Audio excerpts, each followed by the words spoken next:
The alarm woke Marcus Chen from a dreamless sleep. He rolled out of his bunk and hit the floor with bare feet, his heart already beating fast.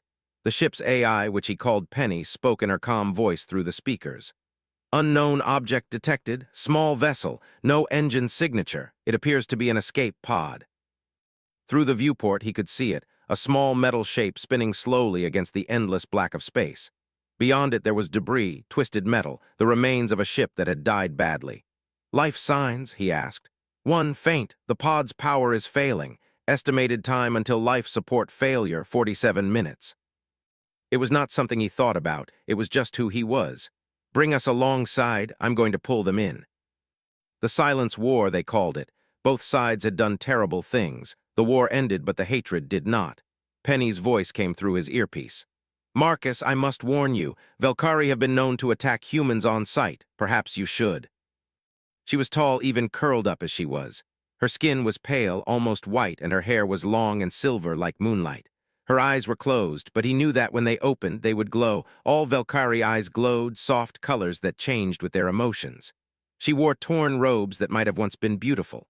Blood covered her side. Marcus carried her to the medical bay. She was lighter than he expected. He laid her on the table and got to work. He had been a combat medic once in another life before he chose to haul cargo across the stars instead of fighting in wars that never seemed to end. His hands remembered what to do. The wound was bad but not deadly. Something sharp had cut deep into her side. He cleaned it, sealed it, and wrapped it. He checked her for other injuries and found bruises, small cuts, signs of a rough escape from whatever had destroyed her ship. When he finished, he sat down in a chair beside the table and waited. She woke 3 hours later. Her eyes opened. They glowed a deep purple, which slowly turned red as she realized where she was. She sat up fast, ignoring the pain that must have shot through her side. Her gaze found Marcus and her face twisted with disgust. Human, she spat the word like poison.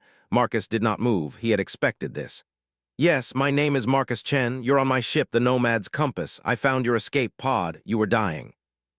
I would rather have died in the void than owe my life to one of your kind.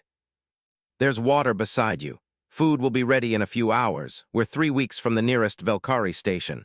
I'll take you there. That's 6 in the evening if you use a different system.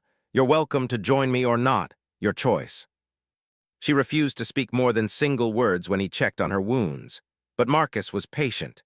Patience was something humans had learned long ago, back when they were still hunting animals on a small blue planet, waiting for the right moment, never giving up. He brought her food and left it by her door. He told her through the intercom when he was making repairs, so she would know where he was on the ship. He gave her space but made sure she knew she was not alone. On the 8th day, she finally came out. Marcus was in the engine room, fixing a power coupling that had been giving him trouble for months. He heard her footsteps, soft, careful, like a hunter moving through tall grass. He did not turn around. The food you brought, she said. What was it? That night he found her sitting in the observation deck, staring out at the stars. The viewport was large, stretching from floor to ceiling, and the view was beautiful, millions of stars scattered across the darkness like diamonds on black cloth. She did not look at him when he entered, but she did not tell him to leave either. He sat down on the other side of the room and said nothing. They watched the stars together in silence. After a long time, she spoke. Why did you save me? He had thought about it many times before, whenever someone asked him why he did the things he did. The answer was always the same, and it was always hard to explain. Where I come from, he said slowly, there's an old idea. It says that every person has value, not because of what they can give you, not because of what they've done, just because they exist. Just because they're alive and thinking and feeling the same as you. He paused. You were dying. That was enough reason to save you. It will always be enough. To her, he was a puzzle with missing pieces, a book written in a language she had never learned. You are strange, she said finally, even for a human. It was a beginning. The days passed slowly on the Nomad's Compass. The ship was small, built for one person and cargo, not for guests. But somehow Marcus and Salith found ways to exist together in the tight spaces without killing each other. Salith still kept her distance. She ate alone in her room. She spoke only when necessary, but Marcus noticed small changes. She started leaving her door open. She would sometimes stand in the hallway watching him work on the ship's systems, saying nothing but watching. Her eyes had stopped glowing red when she looked at him. Marcus did not push. He went about his life as he always had. He talked to Penny, the ship's AI, about everything and nothing, the weather on planets he would never visit, old movies from Earth, whether the engine needed more maintenance. He hummed songs while he cooked. He read books on his tablet in the observation deck. Salith watched all of this with growing confusion. On the 12th day, she finally asked, "Why do you speak to your machine as if it were alive? Sounds like a friend to me. You make food and offer it to me. You have done this since I came aboard. Why? And while you're here, I'll make sure you're fed and safe and healthy. That's just how it is." For humans, it was uncomfortable but survivable. The ship's shielding would handle most of it, but Penny's voice held a note of concern. "Marcus, Velkari physiology is highly sensitive to this type of radiation. Ambassador Vorana may experience severe symptoms." She was on the floor, her body shaking, her hands pressed against her head. Her eyes glowed wild patterns of color, purple, red, white, flashing with pain. Salith. The moment he learned a Velkari was on his ship, he had started preparing. He ran to the storage room and grabbed the thermal blanket, the one he had lined with lead shielding a week ago, working through the night while she slept. He had hoped he would not need it, but humans always prepared for the worst. He wrapped it around her, covering her completely, creating a shield between her and the radiation that pierced the ship's walls. Then he lifted her in his arms and carried her to the medical bay, where the walls were thickest, where the radiation would be weakest. He held her as the storm raged outside. Her body trembled against his. She made small sounds of pain that cut into his heart like knives. He talked to her about Earth, about his grandmother's garden, about the first time he saw the stars from space. He talked about anything, everything, just to give her something to hold onto besides the pain. The storm lasted 4 hours. When it finally passed, Salith was weak and pale but alive. She lay on the medical table, the blanket still wrapped around her, and looked up at him with eyes that glowed soft gold. "You prepared for this," she whispered. "You knew this could happen. You made something to protect me." Help was given only when something was expected in return. Debts were recorded and collected. Nothing was free. Nothing was given simply because it should be given. Marcus sat down beside her. He was tired. Holding her for 4 hours had drained him, but he needed her to understand. "On Earth," he said, "a long time ago there was a man who taught people to love their enemies. He said that if someone hits you, you should not hit back. He said that if someone takes your coat, you should give them your shirt too. He said that the measure of a person is not how they treat their friends, but how they treat those who hate them." But that man's ideas spread across the whole planet. Billions of people followed them, not because they made you strong, but because they made you good. He paused. "I'm not perfect. I've done bad things. I've hurt people. But I try every day to be a little bit better. And part of that is helping people who need help, even if they hate me. Even if they would never help me in return. I was taught that you are violent and cruel, and that the galaxy would be better without you. You protect me when you should let me suffer." Tears formed in her glowing eyes, something he had never seen from a Velkari before. Why are you doing this to me?" "But this is what we can be. This is what we try to be."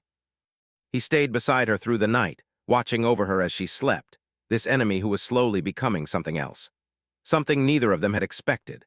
Outside the viewport, the stars burned on forever, ancient and patient, watching two people from two worlds begin the long, slow process of building a bridge across centuries of hate.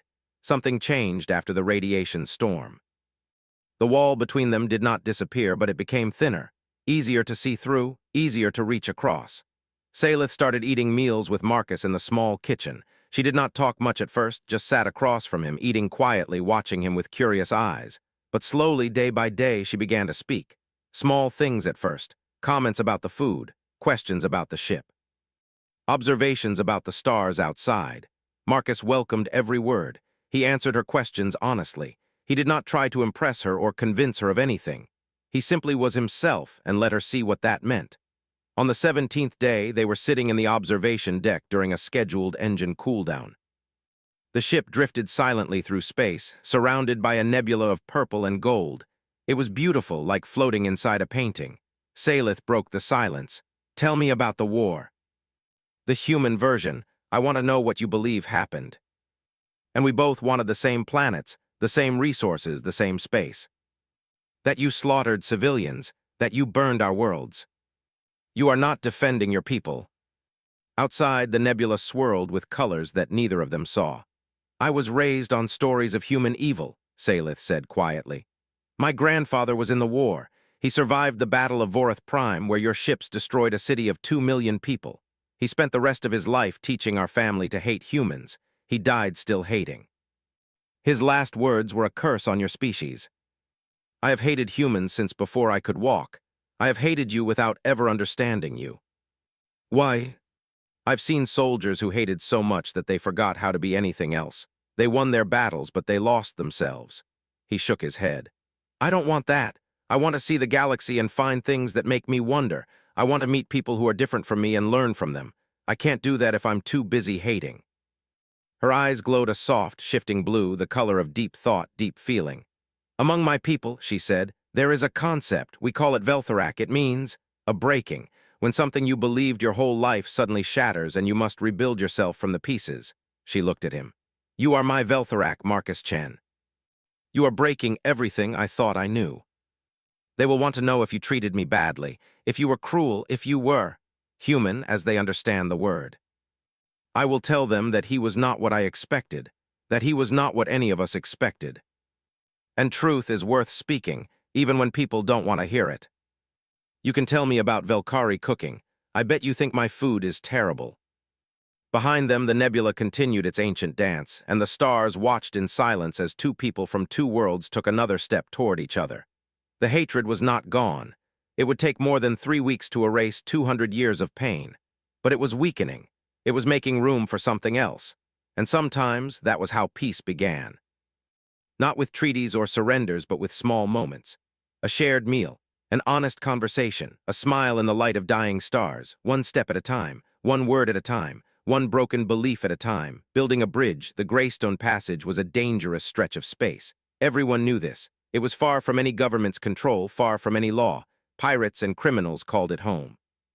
Ships disappeared here, travelers died here. But it was the fastest route to Velkari space, and Marcus had flown through it many times before. He knew the risks. He thought he knew how to handle them. He was wrong. The 3 ships appeared on sensors without warning. They had been hiding in the shadow of an asteroid, their engines cold, invisible until it was too late. By the time Penny sounded the alarm, they were already surrounded. Nomad's compass. The voice that came through the communication system was rough and cruel. This is Captain Vorax of the Black Fang. Shut down your engines and prepare to be boarded. We know you have a Velkari diplomat on board. She will fetch a good ransom. Cooperate and we might let you live. They will not show mercy. The gentle man who cooked her meals and told her stories about Earth was still there. But beneath him, something else had awakened. Something hard, something dangerous. Nobody takes you, not while I'm breathing. Take it. Those are your only options. The Nomad's compass, which had seemed so slow and clumsy before, suddenly came alive. It rolled sideways, avoiding the first blast, then dove beneath the second ship's firing arc. Penny, reroute all power to engines, Marcus commanded. Shut down everything except life support and weapons. She watched as Marcus weaved between the 3 enemy vessels, using their size against them, making them afraid to fire because they might hit each other. But it was not enough. He was good, but he was still one small ship against 3 large ones. A blast clipped their side, sending sparks flying through the corridor. Another hit shook the whole vessel. Hull breach in Cargo Bay 3, Penny reported calmly. Sealing now. The force of the decompression pushed the Nomad's compass backward, away from the pirate ships, giving them precious seconds of distance. But Marcus was not running. The cargo containers flew toward the lead pirate ship. They were not weapons. They were just junk. But at the speeds they were moving, junk was enough. 3 containers hit the ship's sensor array, blinding it. 2 more crashed into its engine section. The ship spun out of control.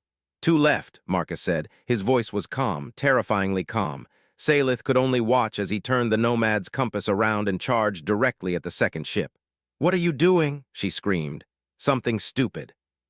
He flew straight into the fire, letting the shields take the damage. Alarms screamed. Warning lights flashed red. The ship shook like it was going to tear itself apart. At the last second, Marcus rolled. The Nomad's compass passed so close to the pirate ship that Salith could see the shocked faces of the crew through their viewports. As they passed, Marcus fired everything he had, not at the ship itself, but at the connection between its main hull and its weapon systems. The pirate ship's weapons exploded. Fire bloomed in the darkness of space. The vessel was still alive, but it could no longer fight. One left, Marcus said, but the third ship had learned. It kept its distance, circling like a predator waiting for an opening. And the Nomad's compass was dying, the shields were gone, the hull was damaged, they could not take another hit. Human! Captain Vorax's voice came through the communication system again. I admit you have impressed me, but it is over. Surrender now and I will kill you quickly. Continue fighting and I will make you suffer. He was bleeding from a cut on his forehead. His hands were shaking, but when he spoke, his voice was steady. You know what I love about humans, Captain? We never know when to quit. We've been getting beaten our whole history. By nature, by disease, by each other, by every species we've ever met. And we just keep going, we keep fighting, we keep surviving. He smiled, a wild, dangerous smile. You've got one ship left. I've got nothing but a broken freighter and a bad attitude. Let's see who blinks first. She saw the determination in his face, the absolute refusal to give up. The pirate ship fired, and Marcus did something impossible. He killed the engines completely, letting the ship drop like a stone, and the blast passed over them by inches. Then he reignited the engines at full power, launching them upward, directly at the pirate ship's underbelly, the one place it couldn't aim its weapons. He didn't fire, he didn't have enough power left for weapons. Instead, he rammed them. The Nomad's compass hit the pirate ship's underside and bounced off, sending both vessels spinning, but Marcus had aimed carefully. The impact had destroyed the pirate ship's main thruster. It was dead in space. Penny, Marcus gasped. Get us out of here, any direction. Just go. Salith caught him before he hit the floor. She carried him to the medical bay, the same place where he had carried her weeks ago, a lifetime ago. She treated his wounds with hands that trembled. She wrapped his injuries and cleaned his cuts and watched over him as he lay unconscious on the table. When she was done, she sat beside him and looked at his sleeping face. This man. This strange, impossible man. He had fought 3 ships alone. He had nearly died. For her, for someone who had told him she hated his kind. You fool, she whispered, but there was no anger in her voice, only wonder, only something deeper that she did not have words for yet. She reached out and gently touched his hand. He did not wake. But his fingers curled around hers, holding on even in his sleep. Salith did not let go. Marcus woke to the sound of humming. It took him a moment to remember where he was. The medical bay, the Nomad's compass, the fight, 3 pirate ships, fire and chaos and desperate moves that should have gotten him killed. He was alive, that was surprising. The humming continued, a soft, strange melody that he did not recognize. He turned his head and saw Salith sitting beside him, her eyes closed, her voice making music he had never heard before. What song is that? He asked. His voice was rough, his throat dry. Her eyes opened, glowing soft gold, warmer than he had ever seen them. You are awake. Good, I was. Worried. Resume her life as an ambassador, and he would go back to hauling cargo through the stars alone again. The thought hurt more than his injuries. The song, he said, because he needed to talk about something else. You never told me what it was. Those who are part of our hearts, she paused. I have never sung it to anyone who was not Velkari before. When you could have surrendered me and saved yourself, you refused. You nearly died for me, Marcus. No one has ever. Her voice broke. No one has ever thought I was worth dying for. I spent most of that time telling you I hated you. I was cruel and cold and... Her fingers trembled in his. I was taught that humans are monsters, she whispered. But you are not a monster. You are the kindest soul I have ever known, and I do not know what to do with that. I do not know how to fit you into the world I thought I understood. Maybe you just have to let the world grow bigger. You can choose to build bridges instead of walls. It starts with one choice, then another, until one day you look back and realize the hate is gone. Our peoples don't exactly get along. She cooked for him now Velkari dishes made from the ship's limited supplies. She sat with him in the observation deck and told him stories about her world, her people, her dreams. And on the final night, as the lights of Velkari Station Orpheus 7 appeared in the distance, they sat together one last time. My people are waiting, Salith said quietly. They will have questions. They will want to know everything. You'll make enemies. But I have learned something from a human recently. She smiled at him. I have learned that some things are worth fighting for, even if you might lose, even if it seems impossible. The lights of the station grew brighter, closer, and she felt the weight of everything, the journey behind them, the separation ahead.